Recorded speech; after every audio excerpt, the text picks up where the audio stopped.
Good evening, everyone, and welcome to the Beaverton School District Budget Meeting 101, we're calling it. It's not our first official budget meeting of the year, but we do have all of our budget members with us tonight. But we are doing things just a little bit differently. We're going to be introducing some sort of things tonight of the business that we will soon be taking upon us as a budget committee. But tonight is just really to get some information and to ask some questions and to just start the budget process going. So what I'd like to do is start off with our school board members who are a part of the budget committee. And I'm going to call on each school board member by the zone that they represent, 1 through 7. And board members, if you could introduce yourself, say how long you've been a part of the budget committee and what your role is on the school board. And then if you could turn it over and have your your budget person introduce themselves and do the same thing. Budget members, if you could just introduce yourself and say how long you've been a part of the budget committee, that would be great. So we're going to start off this evening with zone number 1, board member Susan Greenberg. Susan Greenberg, I'm obviously zone 1. I've actually been on the budget committee 2 years longer than I've been on the school board. So this would be going into my 11th year, I guess, for budget committee meetings, and definitely has been a roller coaster for sure. And I think I saw Jason here a second ago. I'm here. Oh, there he is. It's like the Brady Bunch. Okay. My name is Jason Owenbaum. This is my first time serving on the Beaverton School District Budget Committee. Great. Glad to have you, Jason. All right, now for zone 2, and Brian. I'm Ann, and this is my 9th budget year that I have served. Not that I have counted that in a while, and happy to do so. And mostly I'm happy to introduce the new budget committee member for Zone 2, Farah, who can introduce herself, but I'm thrilled that she is willing to serve on our committee. She has a long history with Beaverton School District, many of her own children have graduated from our schools and moved on to other things. Some have taught in our school district, and she is a parent of some current students as well. She has a wealth of experience, both professionally and in the community, that I'm excited for her to bring to BSD. Hi, everyone. Good evening. Thank you, Anne, for the introduction. I'm glad to be here. My name is Farah Mahmoud, and this is my first time, as Anne indicated, so I'm really looking forward to working with all of you. Great. Thank you. Welcome. Welcome. All right. Now, zone 3, Donna. Eric, actually. Eric, I'm sorry. Hi, I'm Eric Simpson, zone 3. This is my 7th budget to work on with the team. And I'm a committee member of Bettina Jasinski. I'd like to introduce. Oh, you're on mute, Bettina. I think I'm having a little bit of a lag. My name is Bettina Jasinski, and this is my 3rd budget that I'll be working on this year. Thank you. Great. Welcome. Now, zone 4, Donna. Hello, everyone. Donna Tyner here. I'm in zone 4, and this is my 8th and final year working on the budget committee. And Miles Glukowski is my budget person, but he couldn't make it here tonight, or he might be late depending on what happens. But this will be his 2nd year serving on the budget committee, so I'll just speak for him. All right. Thank you. All right. And zone 5, Leanne. There we go. Hi, I'm Leanne Larson. I am in my 12th year on the board and the budget committee. And my wonderful budget person is Denise.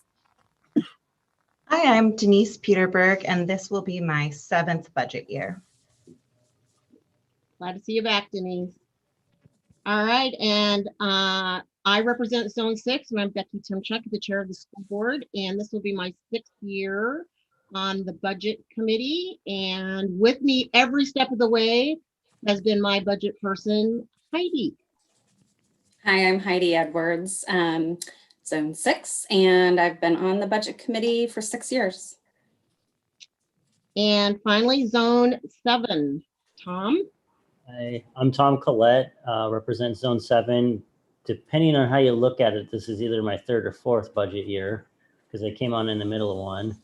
I have an amazing budget committee member, Kristen, who has a lot of school budget experience professionally and through auditing, including in other states.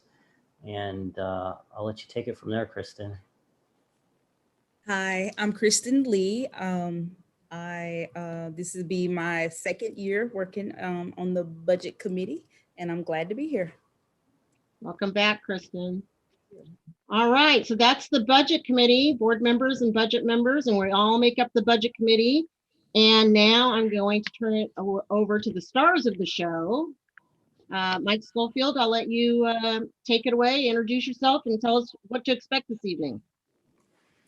Well, I thought Chair Timchuk, I'll let Superintendent Grodin give us just a brief welcome, and then I'll take it from there. I will let you know that you're making me feel really old because this is my 32nd budget.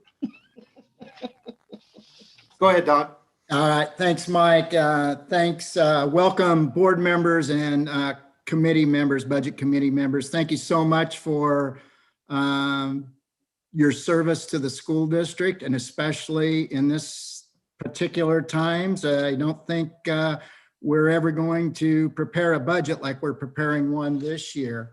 And I know that Mike will touch upon in a little bit just some of the unknowns that we're going to be faced with, all the way from the usual, not knowing where our state legislature is going to land with our general fund allocations. And also, as you know, we're going to be receiving some funds from the federal government regarding emergency return to school funds, and we need to plan for that. We also are looking forward to our Student Investment Act dollars that will be much greater than they were last year. And there also, as I don't know if you just noticed today, the governor came out with some other possible dollars around summer school and childcare. And whether or not those come to fruition, we won't know. And then in addition, we're bargaining. We're bargaining with our certified and classified groups this year. And so those are going to be some unknowns. And I think a big unknown for us will be, and I was just talking with Heidi about enrollment of our community college, will definitely be the enrollment in our school. Currently, I believe at the last count, we were down about 1,500 students. And as Michael explained, we get so much money per students that attend. And so we'll really be looking at trying to estimate what we're going to base our budget on as far as enrollment. And then most of all, just trying to predict when we do come back to full school, what are going to be the needs of our students. Not only the academic needs, but the social emotional needs that students are going to be coming back with, and we're going to have to project what those will be. I think on a real positive note, and this is for some of our past budget committee members, you know, we've went through some significant financial stress, and I think with the hiring of Assistant Superintendent Mike Schofield, I think we are positioned and in a great place to be in, as well as any district could be in these uncertain times. So we look forward to working with you at answering any questions that you might have. And once again, just so glad that you're here helping serve our students and community. To you, Mike. Thank you, Don. And as Chair Timchuk mentioned at the opening of the meeting, this isn't an official budget committee meeting. This is more like a workshop format. David, if you'll hit the next slide, we'll kind of go through what we're going to talk about today. So we're going to talk about the components of the budget in terms of fund sources and uses. We're going to talk about the general fund, which is our operating budget. We're going to talk about where money comes from, kind of how we spend it. And we'll do some comparisons to some of our neighbors. And then we'll talk a little bit about the student investment account. That's quite a swing from dollars to dollars, as you'll see later this evening. And on the next slide, David, we'll talk about enrollment changes. We'll give you a funding and economic update, the best we know today, right? So here we are in March and we've still got a lot of question marks. We'll go over the numbers for the general fund and kind of what they're looking like, so you can kind of get a flavor for where we are today. Again, those numbers will change before we present the budget to you in May, but we want to share kind of what the numbers are looking like today so you can get a general idea in your mind. We'll give you some of the feedback from our budget listening and learning sessions or video that we held. Jessica will spend a little time on overviewing the budget documents, so when you get it, you'll know some spots you ought to check out prior to our first meeting. And then we'll do a budget timeline and next steps. Next slide, David. Okay, so components of the budget. You see a bunch of a big blue section of this pie, and then some smaller sections around it. That big blue section is the general fund. The purple section, there's a capital projects fund. The lighter blue is our debt service fund. The green is our grant fund. Those are the 4 significant pieces of our budget. Then you'll see there's a bunch of smaller funds that deal with things like our scholarship fund, categorical fund, student body, and those kinds of others. And we categorize these according to the program budget and accounting manual for our state. But generally speaking, the general fund is still the big budget and the one that we keep our eye on, especially as it relates to operating the district. You will see in the future, I think, that grant fund, the green slice, actually grow a little bit based on some federal dollars we'll be receiving as the SIA begins to grow. I know we talked about that last year. That was the first year of the SIA, but that will continue to grow over time. So these might change a little bit as we look out into the future. Next slide. General fund revenue. This is based on our 2019-2020 actuals. You see that the state school fund formula provides almost 86% of our general fund resource. So it is a significant piece of the pie. As Dawn mentioned earlier, number of students in our district is very important because that's the primary driver of the state school fund. We are fortunate enough to have the support of our local community to have a local option levy at $34.2 million, 6.8% of our operating budget. And then you see all other sources represent about 7.4%. Next slide. General fund expenditures. So this is just to try to give you the big picture of how we spend money.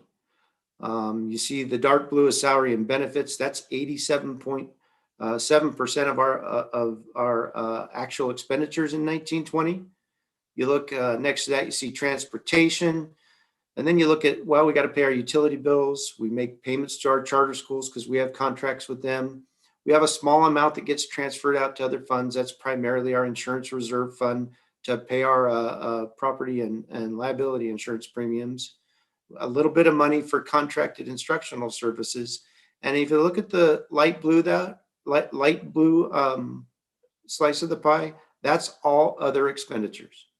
So when it comes down to it, you look at what we spend money on as a district, and you take a look at that all other section at 4.1%. That's everything else in the general fund. So think things like supplies, materials, copier costs, textbooks. I mean, you name it, it all fits into that all other category. Next slide. How we compare, we just pick some locations and both locations in similar demographics. You'll see Portland Public Schools on the next one, Salem Kaiser, similar in size, Hillsborough School District, a neighbor, Tigard Tualatin, a neighbor, Westland, Wilsonville, a neighbor as well. Next slide. How we compare 2020 actual expenditures. You see us in the red box, that's Beaverton School District. You see we spent $11,189 per student. That compares to Portland next to that at $13,028, Salem Kaiser, Hillsborough, Tigard Tualatin, so on and so forth. And what you see there are the dollars per student broken out. In the blue is the amount spent on instruction, and in the yellow is the amount spent on support services. So generally speaking, you can see about what we spent. You will see that that's probably less if we had last year included in here as well. The year prior to 2019, 2020, we probably spent more that year. Again, we essentially closed down in March last year, as you all recall, and we actually implemented spending plans in all our schools and departments as we got through the end of last year. kudos to our group for our principals and departments for doing a great job of watching the dollars as we finished the last school year. Next slide. Reserves, it's always a discussion, right? Everybody wants to talk about where your fund balance is and how you compare and how much is enough and how much is too much. We just found out through Moody's that fund balance and reserves are a bigger component of ratings moving forward. And so we're showing you where we are and how we compare. Again, we're in the red box here. Our reserves are at 12.8% for the year ending 1920. That compares to Portland Public at 9.6, Salem and Kaiser at almost 14, Hillsborough at 5.3, Tiger Tualatin a significant fund balance of 19.5%, and Wilsonville at 10.7. So we're kind of in the middle, probably compare closest to Salem Kaiser in that slide. And you'll see why reserves are important when we get to looking at numbers a little further into the presentation. Next slide. Student Investment Account, SIA. We spent a lot of time in our budget discussions last year talking about the SIA. A lot of great work and effort went into engaging underrepresented communities, digging out our plans and our investments as a district and saying, all right, what are the investments we need to make in order to meet those needs of kids? The original allocation for 2020, 2021, that's this current year, was $32.2 million. As you know, again, the pandemic hit. After that, our adjusted allocation was $10.4 million. So we lost about 2/3 of our funding in the current year of the SIA. And our projected allocation for next year is back up to $26.8 million. But note that it's still not up to the original $32.2 million from our original estimates for 2020, 2021. And on the next slide, you'll be able to see kind of what we ended up with in investments. Those were the major kind of categories that we shared with the school board and that they approved. And you see the original budget and the revised budget. We did the equity-based classroom investments, both K2 and K through 12. We funded a little bit of the student success teams, but again, nowhere near the amount we originally allocated.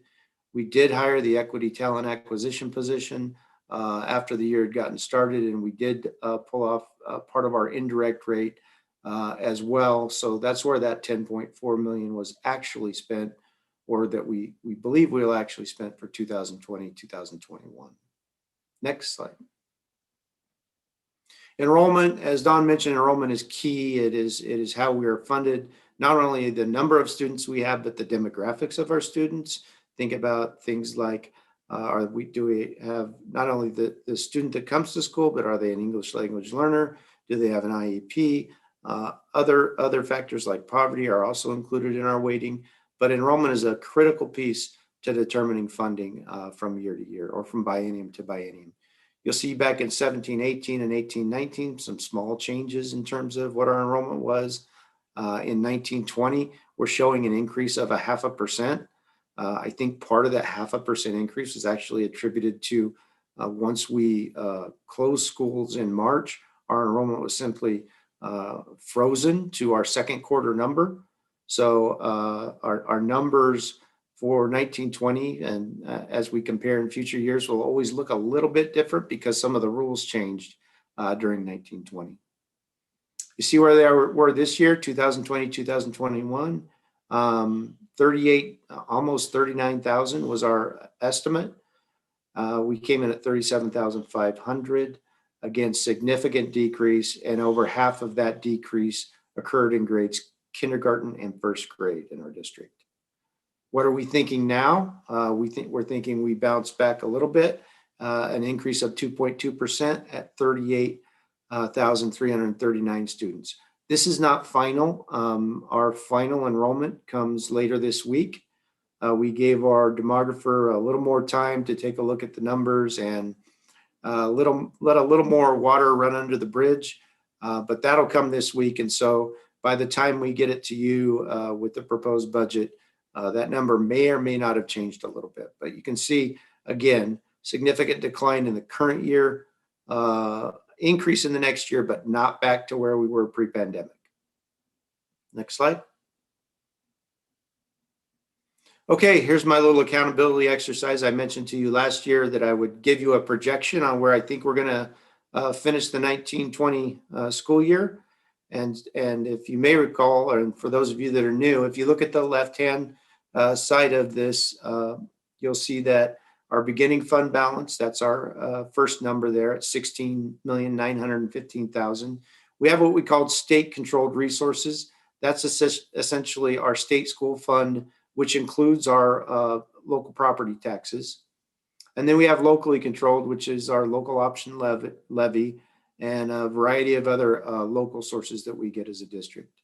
And what we thought in 2019, 2020 in March was we would receive a total of $520,545,000. What we actually came in with was $522,418,000, a variance of 0.36%. So while we have a variance there, it's a pretty small variance, probably something I would say is pretty acceptable in terms of what you project in March versus where you end when we finally close the books in late August. In terms of salary and benefits, I have done this for years and years in terms of showing a projection. I've never been off this far. Again, think pandemic. When I shared these numbers with you in March, we had not closed, and we were just closing at that time. And so you can see our salaries, we thought they would be 269 million.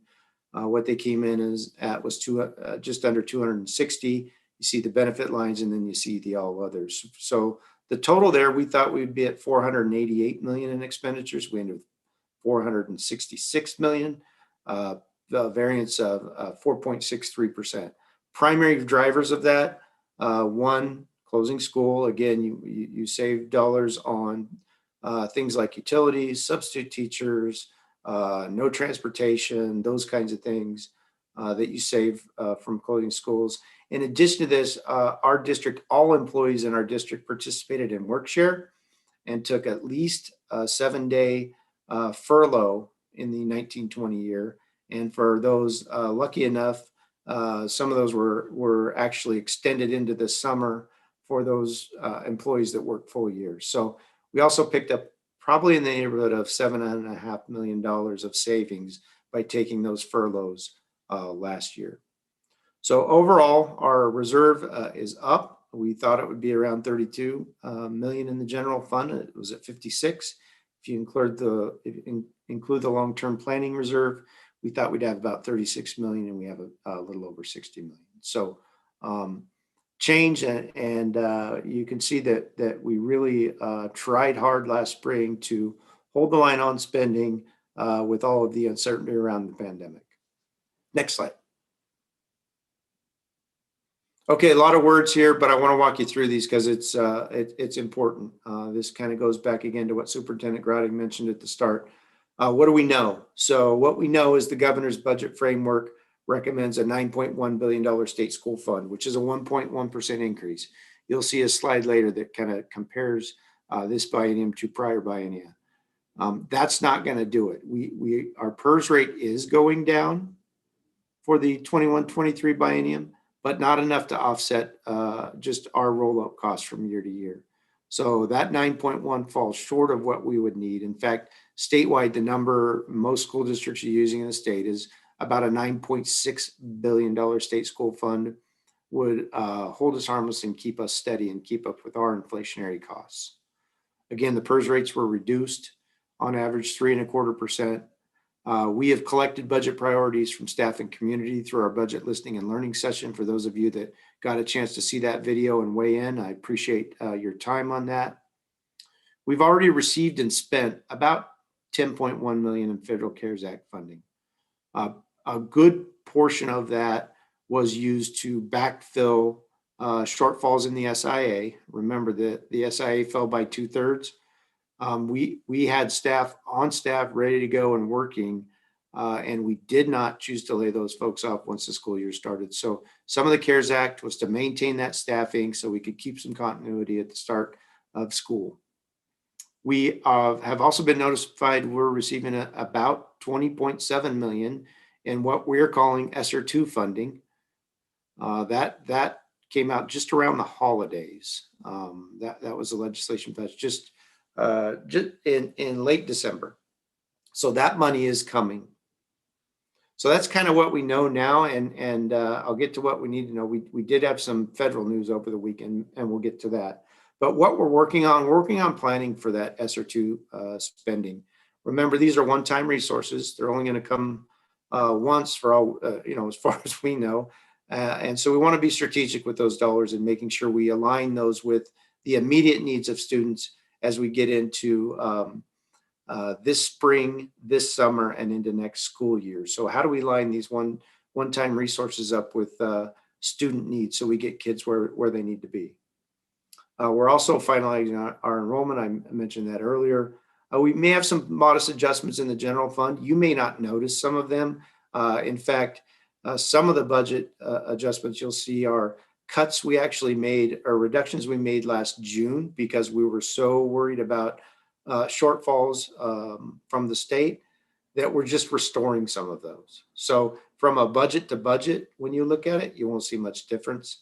But they are different in that we made reductions in June. If we've made reductions, we're making people go back through the process to make those requests, and those are being considered right now.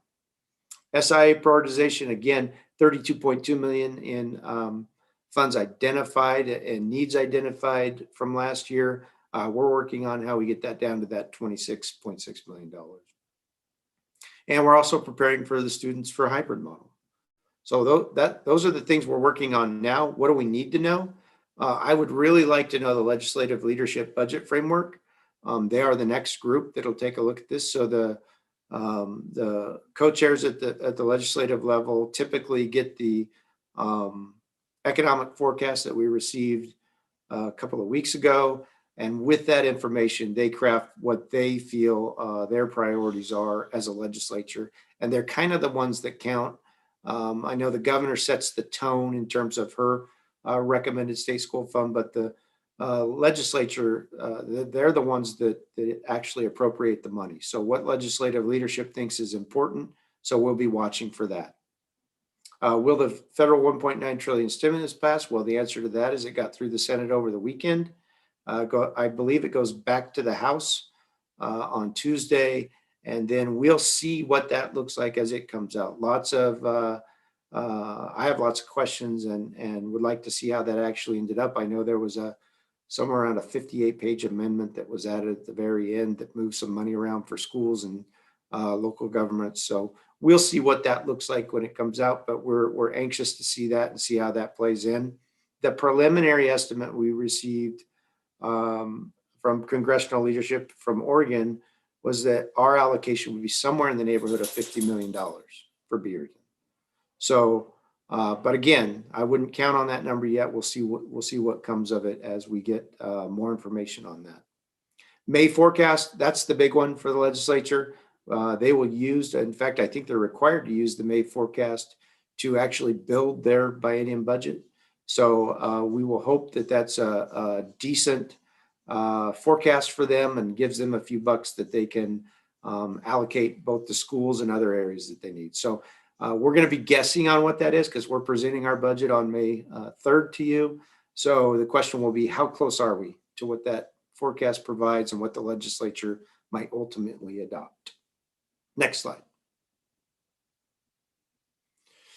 I lifted these out of the economic forecast that we just received. This is very interesting indeed. You see the red line is the 2020 recession and these lines represent Oregon personal income. You can see again, right out of the gate, personal income rose pretty significantly. That was the stimulus, the PPP money, those kinds of funds. Then you see it drops off up to the forecast in February, a couple of weeks ago.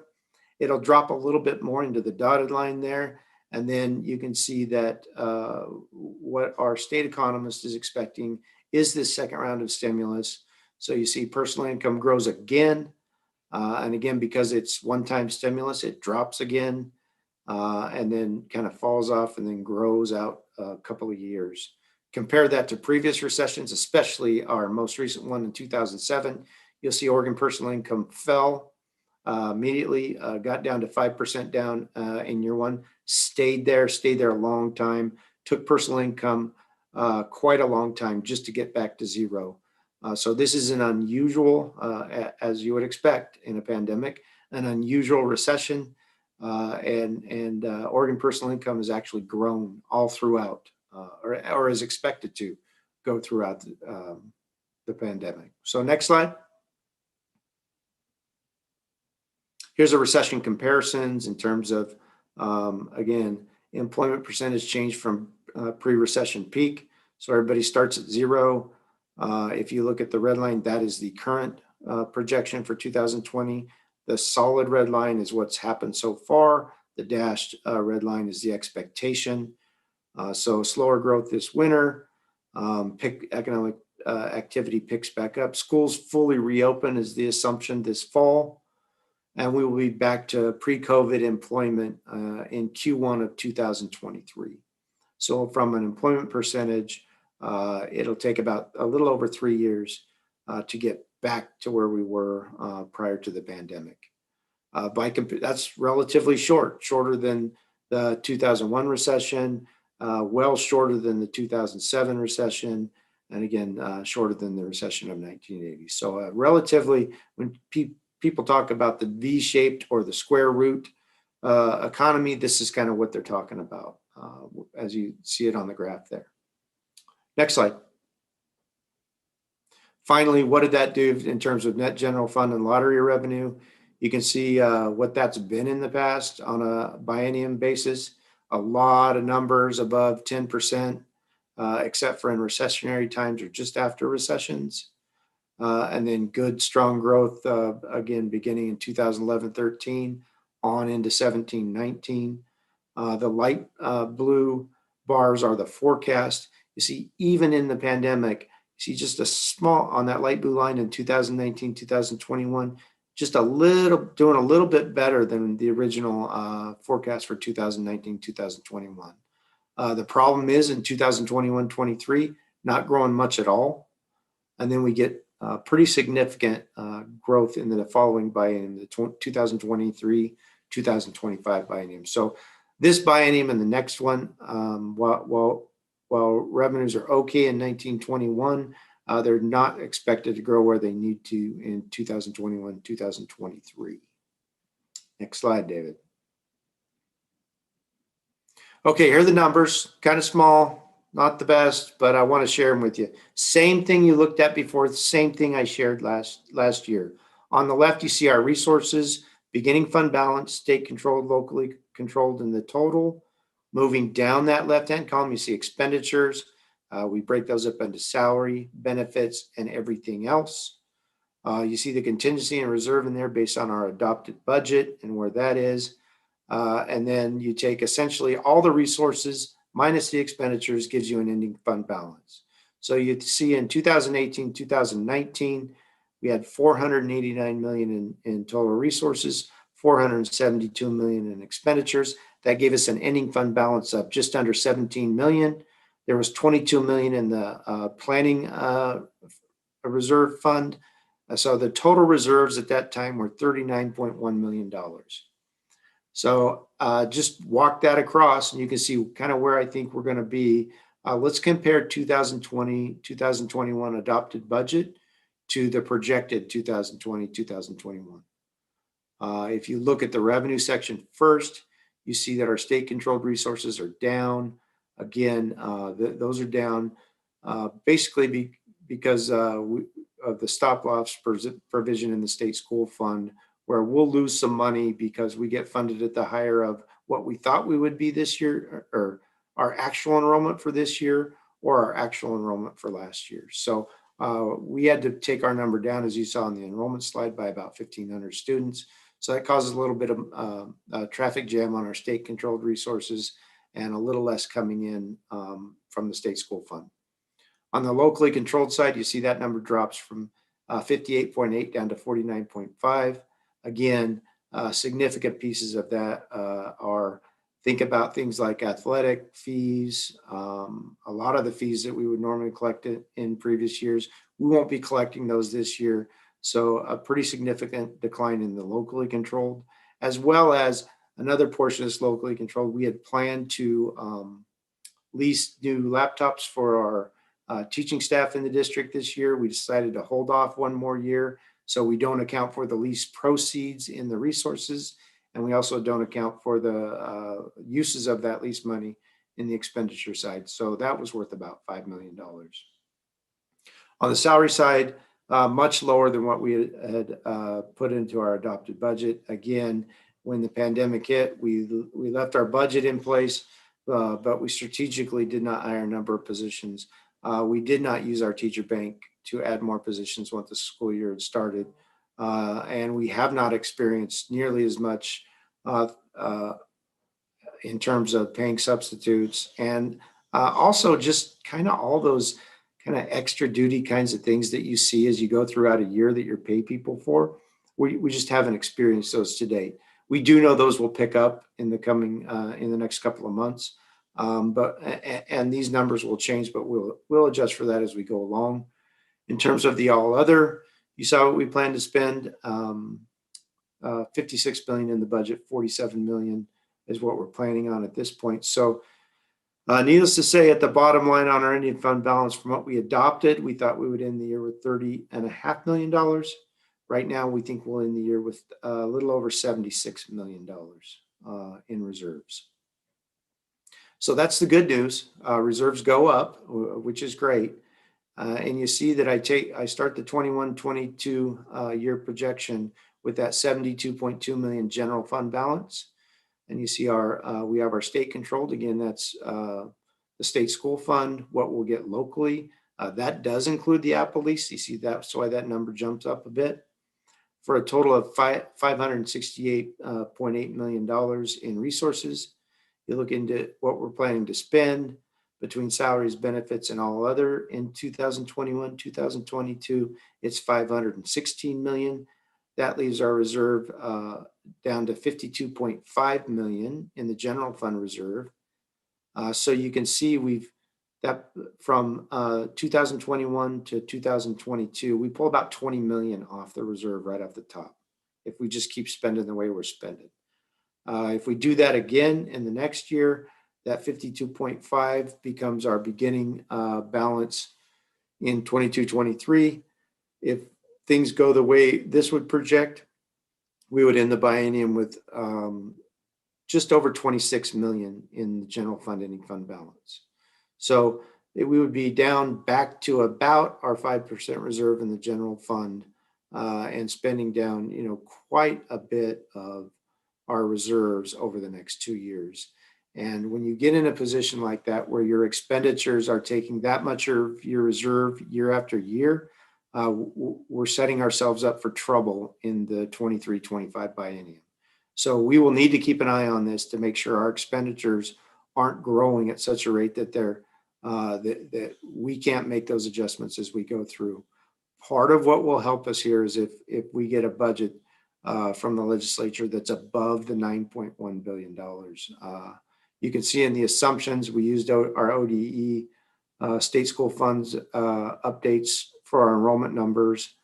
Most recent enrollment numbers that I shared with you before, it included the governor's budget framework of 9.1 billion, reduced PERS rates. And I would add to this, if you look at the bottom far right-hand side of this slide, you'll see the ending fund balance of 26.3 million. And you'll see the planning and PERS reserve fund actually increasing. What we've done is we've included a reserve for PERS costs moving forward. And the way we do that is we've essentially taxed ourselves on our employee wages at 2% to create a reserve that we can use to deal with future PERS increases. So you'll see that why our general fund ending fund balance falls from 52.5 million to 26.3 million, our planning and reserve fund goes from 10 million to 16.5 million. So we have built a PERS reserve into this budget plan, and you could expect to see that in May, that we'll build, because I did make a commitment to the board, and it is their policy to keep a long-term reserve, and we're going to do that by creating a PERS reserve. Okay, so bunch of numbers, probably got everybody lost, my apologies. It does not include new SIA funds. It does not include Measure 98. It does not include any of the CARES Act funding. This is just our general fund operating budget. And again, it's based on the best information we have right now as of about March 1st. So next slide. For those of you that don't like the numbers and want to see it in a little more common sense format for folks, you see this is just it in a line bar graphic. The red line are expenditures, the blue line are our revenues. So you'll see that beginning in 17-18, our expenditures exceeded our revenues for a couple of years. And then in 19-20, the start of the pandemic year, you see our expenditures fell below our revenue. They're projected to stay below our revenue for 2020, 2021. And then again, they'll rise above our revenues in the 21-23 years, which again is a problem for us in that we end up spending our reserves down to or below an acceptable level over the course of the biennium. Okay, next. Here's the state school fund history and projection by biennium. So this was what I mentioned before. It's kind of unprecedented that we see such a modest increase in the state school fund. The bar on the far right, the light red one, is an increase of 1.1%. What I have before that are the last several biennia and what those increases were each biennium. So if you look from 13-15 to 15-17, you see an increase. You look from 17-19 to 19-21, you see an increase. You see increases of 8.8, 9.8, 13.3% on biennium over biennium growth. And then you see this year at 1.1%. So again, we're not keeping up with our costs moving forward. And this is a pretty severe and drastic reduction from what we've seen in prior biennium. Next slide. And with that, I'm going to turn it over to Jessica to talk about our budget listing and learning feedback. Okay. For those of you who don't know me, my name is Jessica Jones and I am the budget manager, and I just counted and I'm working on my 12th budget right now. So I have been with the district for a while. Back in January, we put out a budget update video with the information about the budget that we had at that point in time. It was about 11 minutes. And if you hadn't had a chance to view it, it's still on our budget webpage. Along with this video, we provided a short survey asking our participants to rank options in priority order for shaping the 21-22 budget. And these options were class size, social, emotional, learning and mental health supports, intervention and additional support staffing, and summer and extended school day programs. And as you can see here, the top priority at 53% was class size, followed by the social, emotional learning and mental health supports at 26%, and the intervention teachers and additional support staffing at 14%. And finally, we have our summer and before and after school programs at 7%. So also with this survey, we gave an open-ended question where the participants could leave any input on any other areas they wanted to comment on. And we had almost 1,900 participants, and just over 700 of those participants left us additional comments. After we analyzed these comments, there were 5 areas that made up about 60%. These were the top ones. And again, you'll see down at the bottom of this slide, the class size was the top priority, again, by quite a large margin at 24% compared to the next highest at social, emotional learning and mental health at 11%.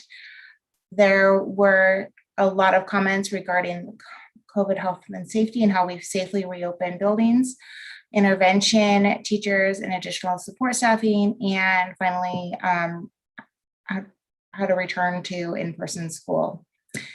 So if you want to view all 717 comments, we have put that together. It is on our budget webpage, and you can read every comment that was submitted to us.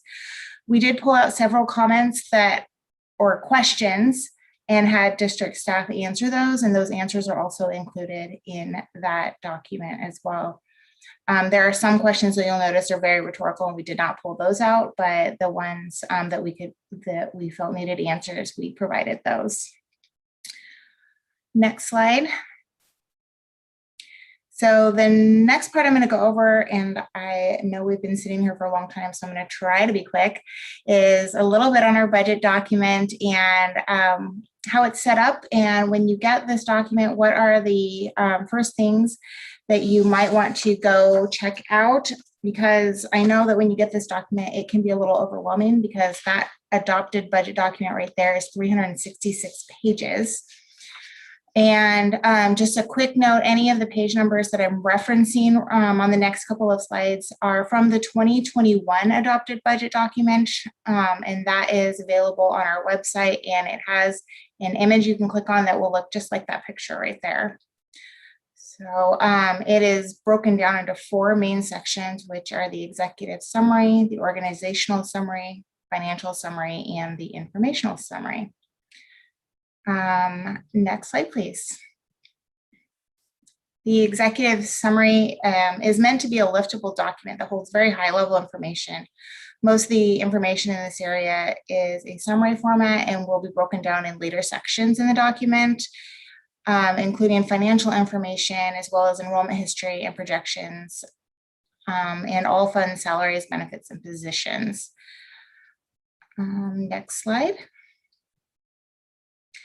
So in this section, there's the superintendent's budget message, which I think would be a good place to start when you receive your document. It would provide any of the highlights of the assumptions used in building the budget, as well as any of the major changes from the prior year. And in this one, it was found on page 4, and that's an image of what it looks like, so you know that you're looking at the right thing. Next slide, please. We have summary by fund. This is really high level financial data. It's a fund total for every fund that we have. So we show a little history here. So each fund total is presented on this page for 5 years. Next. And we also are showing our enrollment history and projections. We'll be showing 8 years. We'll show, I believe, 4 years of actuals and 4 years of projections. As we receive our funding from the state school fund based on the student enrollment demographics, the enrollment is really critical. And since we've been talking a lot about enrollment, I just want to note on this that, again, this is 2021 adopted budget. So the budget number or the enrollment number here for 2021 is still projected, and it does not align with the graph that Mike talked about earlier in this presentation. So next slide. The second section of the document is the organizational section, and it really is very narrative. It includes the district structure, our organizational chart information, strategic measures of student success, an overview of the budget process and our financial reporting, and multi-year investment summaries. The multi-year investment summary that is included in this section is only 1 line per investment, but later on in the informational section, we will detail each individual investment out on its own page. Next slide. So a financial section is exactly as it sounds. This is where we present the financial data for the district broken down by fund. We include 3 years of actual data, the current year budget, the upcoming budget year, and 3 years of forecast. So a total of 8 years of financial data. And we present it in a variety of ways, coming all the way from an all funds summary down to a detailed level where we go into each individual fund, down to the function and a major object level. And then also in this section, you can find a variance analysis, budgeted positions, debt and capital projects information. Next slide. This is the one image I'm going to show you on this presentation, and it's our variance analysis. And this is a great place to go and check out the major differences from the prior year budget to the upcoming budget that we are proposing.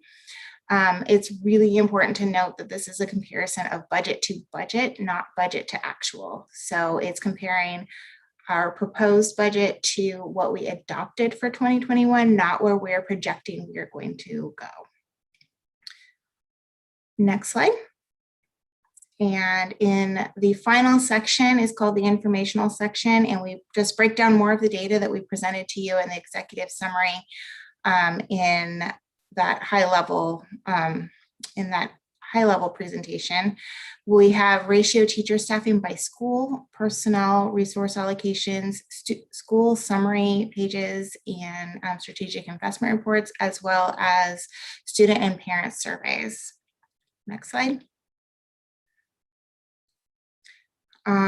When you get your budget document, if you go to this page after your summary version in the executive summary, you'll see a little bit more breakdown by types of positions. So in the executive summary, we show you a total number of positions that we've had for the past several years, as well as what we are budgeting. And this is where it'll break down into the different types of positions that we have. And this is in all funds. And then on the pages that immediately follow this, it breaks it down by individual funds. So you can see how many elementary teachers we had in all funds, and then you can see how many we have in the general fund and so on. Next slide. And I believe this is my last one.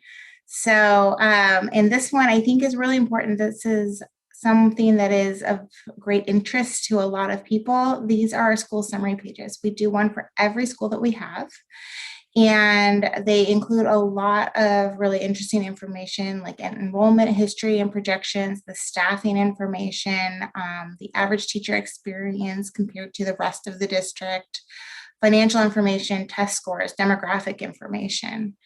So this would also be a really great place to go get that information. Go look at specific schools if you're interested. And I believe next slide is yours, Mike. Thanks, Jessica, and thanks everybody for your patience as we work through this. Again, our Budget 101 was tonight. Budget Committee, first official meeting will be May 3rd, where the superintendent will propose the budget and deliver the budget message. We'll elect Budget Committee officers at that meeting. We'll have public testimony if there is some. May 17th will be our next opportunity for a Budget Committee meeting. We'll be looking for your discussion, answering your questions, and hoping for approval of the budget and tax levies at that point. And then the school board on their calendar plans to adopt the budget on June 21st. Next. Okay, questions, comments, thoughts. And I should mention, we'll get you a copy of this slide deck so you've got it, so you can refer back to it.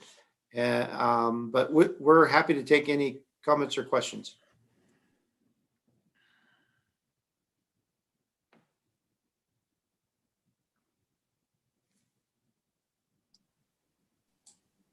I'll go ahead and jump in with my question, if that's okay. This is Heidi Edwards. Just wondering about the budget comments and the input for the survey online.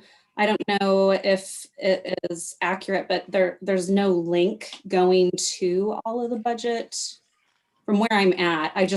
I'm wondering if we can maybe share out.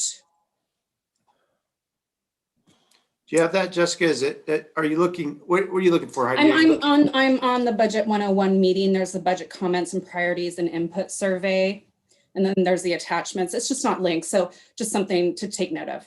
Okay. It does. It looks like the link is broken. Thank you. Yeah. Okay. We'll get that fixed right away. Just to take note of that. And then the only other question I had is when will we receive the document? April 26th, which is 1 week ahead of the budget proposal meeting. Okay, great. Thank you.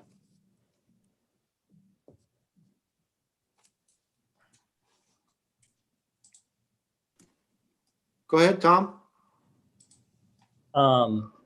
First, a question. When we're looking at the next biennium, are they planning to go 49-51 or are they planning to go 50-50 with the resources? They haven't really decided that. I think it's early in the process. I know there was some discussion about 50-50, but I will tell you that the Oregon Department of Education, they are required by the first Monday in March to provide us an estimate of our next year's state school fund. And they used a 49-51 split. And that's what you see in the numbers I've shared tonight. Okay. I guess the comment following the question, one of my concerns is that some economists are looking at our situation and they're saying there's a lot of pent up savings that could result in maybe not this year, but potentially next year there being a stronger inflationary cycle. And if we don't go 49-51, the combination of that inflationary cycle could kind of hurt us in that out year. And so I'm just wondering if anybody's thinking about that as we kind of return back to a normal, or hopefully return back to a normal economy. Definitely. And thank you for that. And that's why I like to look at the full biennium and the impact on spending over a full biennium so that we're not stuck in this, just taking a look year by year and not realizing that we're, building ourselves a larger cliff than we thought we were. So yes, we will definitely factor that in. And at the start of any biennium, you'll always see me looking at both years. Some folks wonder, why are we looking at those 2 years? And that's essentially the reason why, because we'll know our funding for the whole biennium, hopefully, at some point this spring or summer. And then that's what it'll be for 2 years. So that's all we have to work with. Thanks, Mike. Right. Really quickly, Marcy has refreshed everything. And so it is all there live on the website. You just have to refresh your browser. And I also wanted to mention that if you have questions or comments that come up after we sign off tonight, Marcy will be sending out the link for the Google form that we have been using. So if anything comes to you in the next couple of days, go ahead and use that link. She'll send it out tomorrow. It looks like Bettina had a question in the chat. Yes, you talked at the very beginning about the demographer's information coming out shortly. And I just wonder, I'm only familiar with the way the demographer looks at zoning and planning and, the moving moving ratios, people coming and going from the community, but I haven't ever known how they would factor in parent choice. Have there been changes in the way they're working this year to account for some of the parental concerns? Yeah, I mean, we're asking that person to do a lot, right? That's one of our concerns. One of our primary concerns, Bettina, as we look to the next biennium is, here's kind of what we're thinking on enrollment, but there's not a lot of firm ground there to say, based on history, here's what it'll look like. I know that he's looked at survey data where we've surveyed parents about, when they feel safe about coming back, that we did earlier in the fall. Seeing some of, surveys in our Flex online school of folks that say, regardless of in-person or not, I'm staying in the Flex online next year. He's looking at some of those kinds of things to help him come up with his numbers. But it's going to be an estimate. Would you consider going school by school and asking principals to survey their communities again? I'll just add that ahead of the elementary survey decision, about a week before at Ridgewood Elementary, the grades parents took the initiative to send surveys around to find what parents were thinking in terms of CDL or hybrid. And we found that our survey results were practically identical to the final results. So it's possible that it could give you good data. Yeah, and that's a good thing to consider, Bettina. We're certainly going to share the forecast with our principals. They've seen the preliminary forecast. And Jessica, I don't know that we've heard from a lot of them about inaccuracy or not about where they expected it to be. And primarily, the one that's going to be the kind of wild card for us are all those kinders and first graders that's the bulk of it who just did not show up this year. And are they all showing, or are most of them showing up in the next year? So that's our real focus. The cohorting of kids that we have maintained online and enrolled in our district and moving them up a grade and kind of seeing how that progresses. As you mentioned, our demographer is good at that, knows how to do that kind of stuff. K1 is our wild card for sure. And we'll get a little more into that as we begin to ask for folks to fill out kinder registrations here in the upcoming months. But excellent point. Thank you.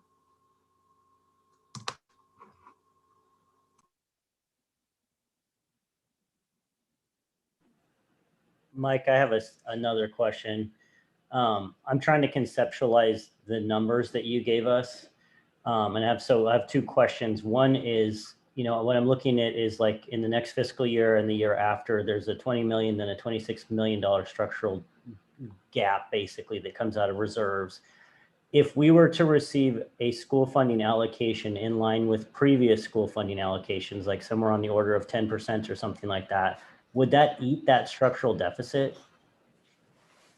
Yeah, I mean, it would put it into a way more manageable amount. So, and the way you do the math on that is, so if we went from 9.1 to, let's say, a 9.9, like a 10% increase, yeah. $9.9 billion state school fund, the 9.1 going to 9.9 is an $800 million increase, right? Right.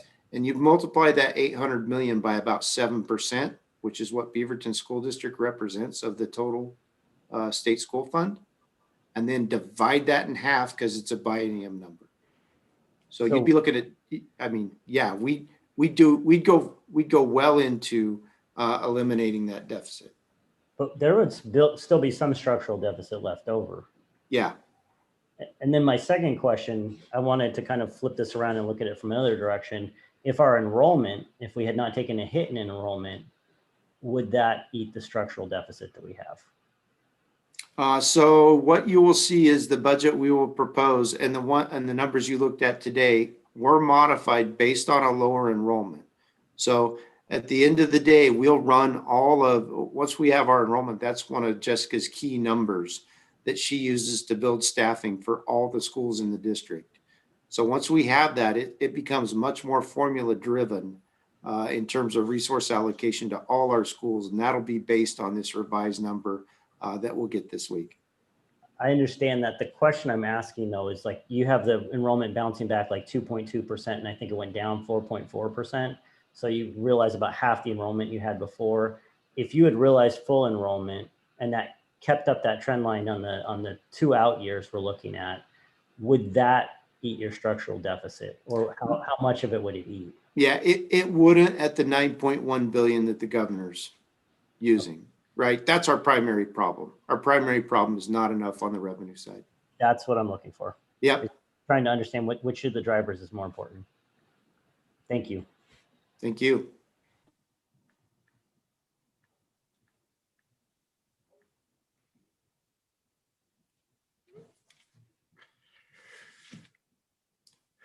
Well, I know it was a lot. I can see I've worn some of you down, and my apologies for that. But we like to give you kind of just a good handle of kind of where the district is and kind of what we're looking at and thinking about right now. For those of you who are new budget committee members, feel free to email me, reach out if you need some more time with Jessica and I, or Jessica or I, to get into a little more detail about budget. I'm happy to do that, and we can do that. And I saw, Heidi, you have a comment. Oh, you're muted. Yeah. There. Kudos to all of you for all the work you've put into this. Jessica, Mike, Don, team, everyone. I would say too, I know we do have a lot of new budget committee members. So the team is really great about answering questions, but if you want to ask questions of former budget committee members just about process and such, you're welcome to reach out to us also. That's great. Thank you, Heidi. I appreciate that.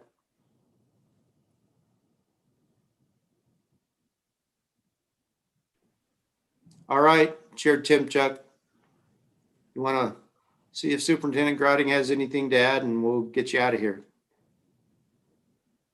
Superintendent Garding, do you have anything to add? My only addition is I am glad this is Mike's 32nd budget because I feel we are in very good hands and his expertise and maneuvering through this. I can't imagine going through this with, so thank you, Mike. And I'm very happy that we have Jessica doing her 12th budget. So we are very fortunate in Beaverton to be in such capable hands, and there's a lot of unknowns. So thank you for that. So Superintendent Grading? No, just expand on that. I can tell you, going through these difficult times, there's not a better CFO in the country to go through that with. And not only Mike, but Mike has a great team. He's put together a great team, Jessica, and that team is, I'll tell you, they're understaffed right now, but they work hard. And one of the things that we really try to do is get the information. And to new budget members, I know that if you want to come in, Mike's willing to sit down with you. He or Jessica will sit down with you because, you know, when you think about it, when you put all of our budgets together, this is kind of almost $1 billion enterprise we're running here. And when you start figuring out general fund, federal funds, title funds and everything, it can be a daunting task to tear it apart. So if you have questions, let us know and we'll try to get you the answers to the best of our ability. So just thank you for taking part of your evening, taking time away from your family. Appreciate all you do for our schools and our community. All right. I saw a comment from Farah in the comments that you're saying if you want to connect with current budget committee members, how do you do that? I will make sure that out of my office, somebody sends a list of email and contact information for all committee members. So we'll make sure you get that. Also, it's probably good too for our Thank you. connect up with Jessica for like a one-on-one, a budget one-on-one. I know that staff has always availed themselves to all new budget committee members for that orientation. Thank you. You're welcome. Well, thank Marcy for coordinating everything, and to your staff, Mike, to everybody. This is just getting the ball going. Thank you, everybody, for your time tonight. Please just reach out if you have any questions. We've got a lot of things to maneuver through, but thank you for your willingness to serve. And with that, our Budget 101 meeting is adjourned.